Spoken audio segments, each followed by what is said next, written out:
இப்போ பாருங்கள், இந்த புடலஞ்செடி வந்து கிட்டத்தட்ட ஒரு 2 மந்த்ஸ்க்கு மேலே ஆச்சு. ஒரு 4 பொடலங்காய் கூட காய்ச்சிட்டு. ஆனால் இதுக்கு சேஃப்டியான ஒரு பந்தல் போடவே இல்லை. இப்போ தான் அதுக்கு விடிவு காலம் வந்திருக்கு பாருங்கள். முன்னாடி ஒன்று காமிச்சிருப்பேன். இது பாருங்கள், இது தானாக முளைச்ச கொடி தான், நாங்கள் போடலை.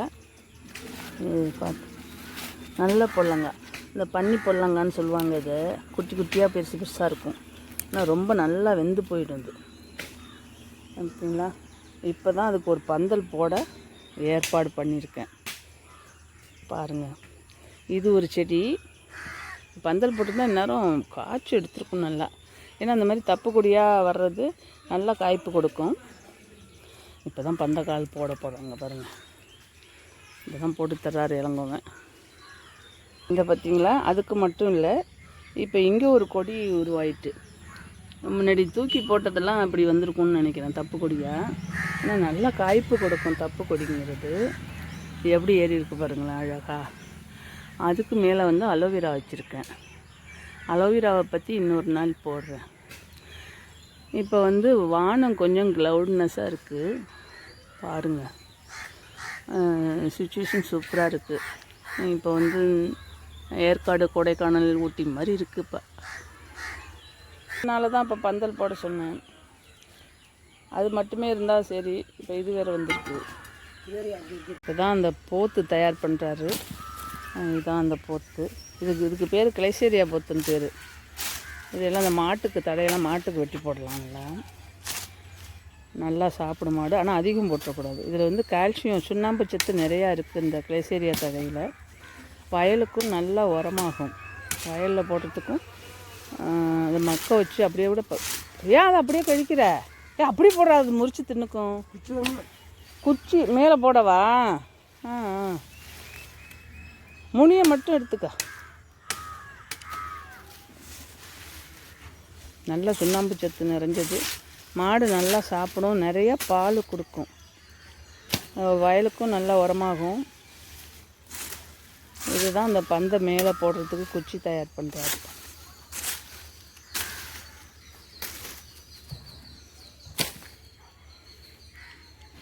என்ன ருத்தேஷ்வர், அப்போ என்ன இந்த பக்கம் உட்காந்துட்டீங்க? என்னாச்சு? வேடிக்கை பார்க்க வந்திருக்காரு அவர். இதுதான் விளாங்காய் முன்னாடி போட்டிருப்பேன். விளா மரம். ஆனால் ரொம்ப நல்லது இந்த காய். மூளைக்கு ரொம்ப பவர் உள்ளது. நல்ல அறிவாற்றலை கொடுக்கும், நினைவாற்றலையும் கொடுக்கும். அந்த ஓட்டுக்குள்ளே இருக்கும். புளிப்பும் இனிப்பும் துவர்ப்பும் எல்லாமே சேர்ந்துருக்கும்.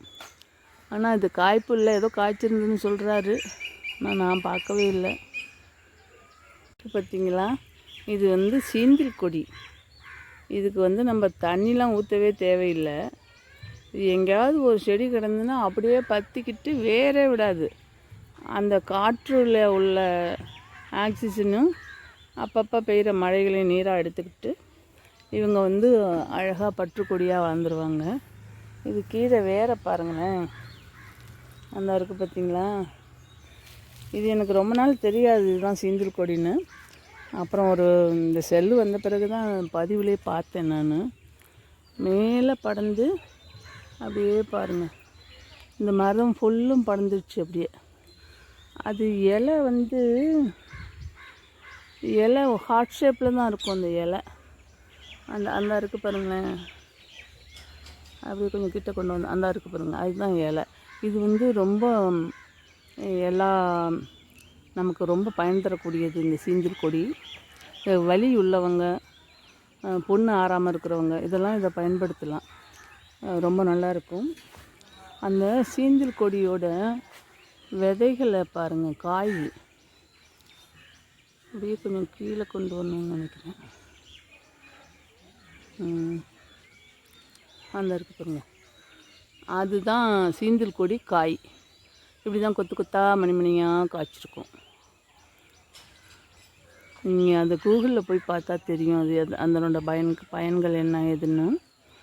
அதை பவுடர் பண்ணியும், சீந்தில் கொடி பவுடர் பண்ணியும் வச்சுருக்காங்க. அது மற்ற இதோடு கலந்து நாம் வந்து உள்ளுக்கு எடுத்துக்கலாம். இது முடக்கட்டான். இந்த இலையை பார்த்திங்கன்னா தெரியும். இந்த முடக்கத்தானை பற்றி நான் பதிவு முன்னாடி ஆரம்பத்தில் போட்டிருக்கேன், அதை பார்த்துங்க. அதில் எப்படி தோசை சுடுறதுன்னு கூட போட்டிருக்கேன். அதை எப்படி எப்படி பயன்படுத்தலான்னு முடக்கத்தான் ரசமும் கூட போட்டிருக்கேன்.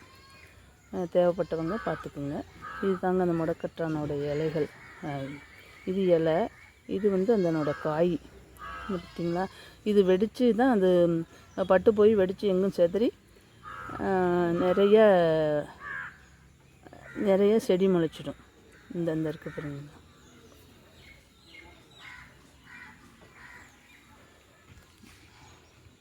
இந்த இருக்கு பாருங்க. இது வந்து அருவாள் மணப்பூண்டுன்னு சொல்லுவாங்க. இது வந்து அருவாள் மணப்பூண்டு. இதையுமே இந்த கொதிக்க வச்சு தண்ணீர் குடிக்கலாம். அந்த சூளைக்கட்டு வாய்வு, அதாவது வலிகள் குறையாமல் இருக்கிறதுக்கு பயன்படுத்திக்குவாங்க.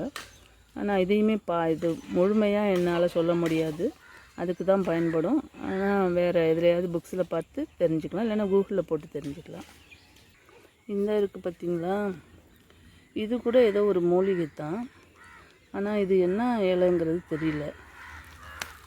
இது யாரும் இந்த இருக்கு பாருங்க. இந்த செடியை பார்த்திங்கன்னா இது ஒரு மூலிகை தான், மூலிகை செடி தான் அது. ஆனால் இது வந்து எதுக்கு பயன்படுத்துறது, இதனோட பேர் என்னங்கிறது எனக்கு தெரியல. இதை யாராவது பார்த்தீங்கன்னா இது என்ன பேர்னு சொல்லுங்கள்.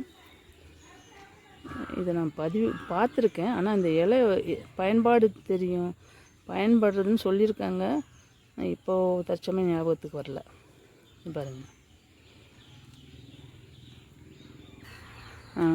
இப்போ தான் இந்த பந்தல் போட்டுட்ருக்காரு. சும்மா 4 குச்சி வச்சுட்டு அப்படியே 4 இது கீழே பாறை போடுறது மட்டும்தான் கஷ்டம். மற்ற இல்லைன்னா நான் அந்த வர்ற பொண்ணுங்களை வச்சுட்டு நானே போட்டிருப்பேன். இது இவ்வளோ நாள் பிடிச்சி இப்போ தான் நிறைவேறி இருக்கு. இது பப்பாயா, நான் அப்புறம் ஒரு பதிவு போட்டுறேன், அதில் ஏற்றி வச்சுருக்காங்க. இப்படி போட்டு 4 பக்கம் குச்சியை கொடுத்துட்டோன்னு வச்சுங்களேன், இந்த செடி வந்து அதில் படர்ந்துக்கும். இப்போ காய் நல்லா காய்க்கும். இந்த செடியே வந்து எப்படி பற்றி வருது பாருங்கள், பார்த்தீங்களா? செவத்துலேயே அப்படி பற்றிக்கிட்டு இருக்கு. இதுக்கு வந்து உசுறு இருக்கோழிய, இதுக்கு ஏதாவது தெரியுமா என்ன? ஒன்றுமே தெரியாது தானே. ஆனால் இங்கே பாருங்கள், நம்ம தான் வாழ வழி இல்லாமல் டக்குன்னு எதையாவது கண்டு இறந்து போயிடுறோம், இறக்கணுங்கிற முடிவு எடுத்து போயிடும். இவங்களெல்லாம் பார்த்தீங்களா, எப்படியோ போடவே இல்லை, தானாக முளைச்சிட்டு தானாக வந்து இந்த செவத்தை நோக்கி வந்து ஒவ்வொரு இடமும் பற்று கால் அப்படியே கால் மாதிரி இது இவங்கெல்லாம் ஸ்ப்ரிங்கு கொடுத்து பற்றி வர்றாங்க பாருங்கள். எவ்வளோ அழகாக இருக்குது பாருங்கள். இதை அப்படியே மெதுவாக எடுத்து இந்த பக்கம் விட்டுட்டோம்னா இந்த பந்தலில் படந்துப்பாங்க. இடையில தான் இந்த கருவேப்பிலை செடி இருக்குது. இப்போது இந்த கொடியை பாருங்களேன், இது வந்து அது வந்து முன்னாடி காமிச்சது சிந்தில் கொடி, அதே மாதிரி தான் இருக்கும் இது. ஆனால் அந்த ஹார்ட் ஷேப் வராது. இது வந்து இந்த இலையோட ஷேப்பை பாருங்கள், இங்கே இருக்குது.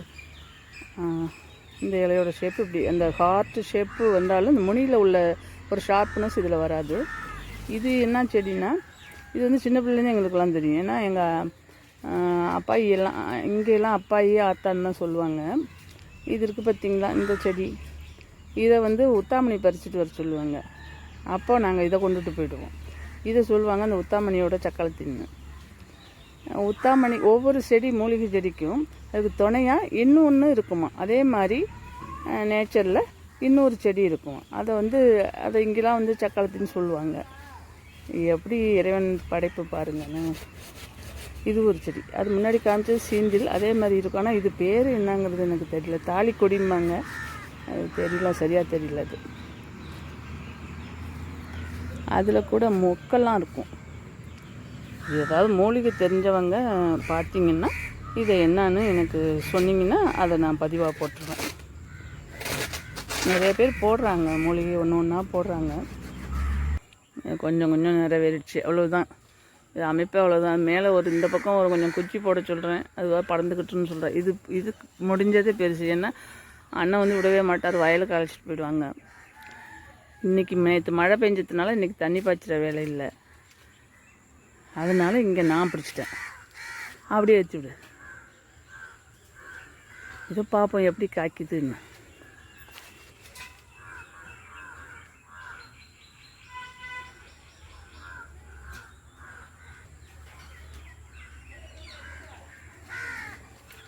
நீ அந்த குச்சியில் 2 கொண்டாந்து போடுங்க இந்த இடத்துல, இன்னும் மேலே போகாது.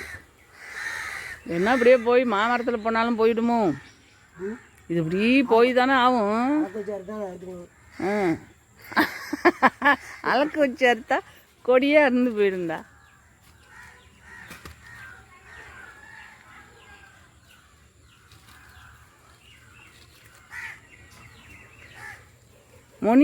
முனியை ஒடிச்சிடாம பார்த்து அந்த பக்கம் வழுக்குனாலும் வழுக்கும். இந்த செவத்தையும் எடுத்துடணும் கம்ப்ளீட்டாக. இதையும் எடுத்து முடிச்சிடணும், எல்லாத்தையும் இடிச்சு விட்டுட்டு.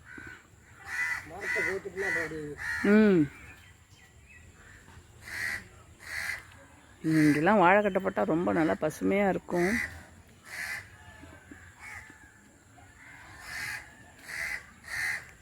கம்ப்ளீட் ஆச்சு, அவ்வளோதான், முடிச்சாச்சு. வேலி பந்தல் மீதி உள்ள இடங்கள்ல அப்படியே படந்துக்குவாங்க அவங்க. ஓகே, அவ்வளோதான், முடிஞ்சிச்சா? அந்த குச்சி, அந்த கிளைய, அந்த மரம் மாதிரி இருக்குது, அதை இங்கே கொண்டாந்து நட்டு வச்சுன்னா கீழே இருக்கிறவங்க அதில் ஏறிப்பாங்க. அது அப்படியே ஏறி ஏறி மேலே வந்துடும், அவ்வளோதான். ஓகே, இந்த கொடி இதை எப்படி இதில் ஏற்றுறது? அது தானா இதில் ஏறிக்கிட்டுங்கிறியா? ஆ, இது எப்படி? சரி, ஓகே. அப்போ சரி, ரொம்ப அழகாக வந்துருக்கு.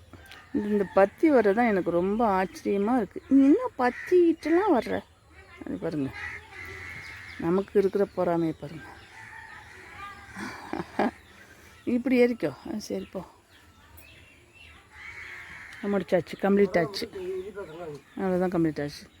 அங்கே என்ன வச்சுருக்கீங்க? மிளகாய் செடியாக வச்சுருக்கீங்க வயலில்? ம் ம் சரி.